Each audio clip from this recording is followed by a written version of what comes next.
তৃণমূল কংগ্রেসের একজন নির্বাচিত জনপ্রতিনিধি, তিনি বলছেন মুসলিম রাষ্ট্রের কথা, এবং তৃণমূল বুঝতে পেরেছে এটা হয়তো বুমেরাং হতে পারে। আমার কাছে মেসেজ আছে তৃণমূলের গ্রুপে, চোপড়ার গ্রুপে, সেখানকার ব্লক সভাপতি তিনি নির্দেশ দিচ্ছেন এই ভিডিওকে যেন আর শেয়ার বা লাইক না করা হয়।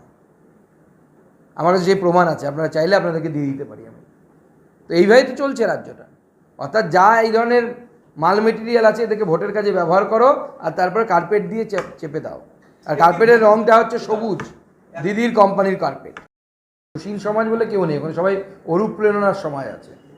এবং যারা অনুপ্রেরণা পেয়েছেন তাদেরকে একটু আমি অনুরোধ করব যে কুচবিহারের সেই মহিলার ছবিটা একবার দেখবেন, না থাকলে আমাকে বলবেন, আমি আপনাকে হোয়াটসঅ্যাপে পাঠাবো।